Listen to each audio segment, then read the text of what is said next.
बिस्मिल्लाहिर्रहमानिर्रहीम। अल्हम्दुलिल्लाह हमारे ये ऑक्सफोर्ड के साथी मदीना मुनव्वरा में इस वक्त हम उहद पहाड़ के ऊपर हैं और पीछे ये मदीना मुनव्वरा का मुबारक शहर नज़र आ रहा है, मस्जिद नबवी के मीनार नज़र आ रहे हैं।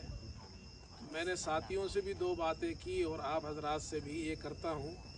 पहली खुशी जो हमें ये है कि हम इस मुबारक शहर में इस पहाड़ के ऊपर खड़े हैं जिस पहाड़ पर हमारे प्यारे नबी मुहम्मदुर रसूलुल्लाह सल्लल्लाहु अलैहि वसल्लम के मुबारक कदम यहाँ पड़े हैं। और जब आप तशरीफ़ लाए तो हदीस में आता है कि ये पहाड़ हिलने लगा तो आपने फरमाया कि ए पहाड़ ठहर जा, फ़इन्नमा अलैका नबियुन व सिद्दीक़ुन व शहीदान, तुझ पर इस वक्त एक नबी और एक सिद्दीक़ अबू बकर सिद्दीक़ रज़ी अल्लाह अन्हु और दो शहीद हज़रत उमर और हज़रत उस्मान रज़ी अल्लाह अन्हुमा ये खड़े हैं। तो उलमा ने एक अजीब बात लिखी है कि पहाड़ के अंदर एहसास नहीं है, पत्थर है। हम लोग तो समझते हैं ये एक पत्थर है, लेकिन आप सल्लल्लाहु अलैहि वसल्लम ने फरमाया कि ये पहाड़ युहिब्बुना व नुहिब्बुहु, ये हमसे भी मोहब्बत करता है और हम इस पहाड़ से मोहब्बत करते हैं।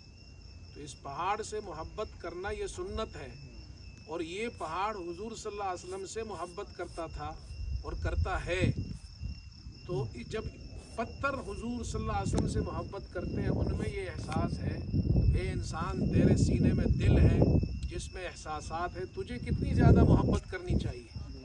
अल्लाह हम सबको और ज़्यादा रसूलुल्लाह सल्लल्लाहु अलैहि वसल्लम से मोहब्बत में इजाफ़ा नसीब फरमाए। अल्लाह ताला जितने भी मुसलमान हैं, जितने हमारे दोस्तों ने दुआओं के लिए कहा है, अल्लाह सब की दुआएं कबूल फरमाए, सबको बार बार यहाँ आने की ज़ियारत नसीब फरमाए।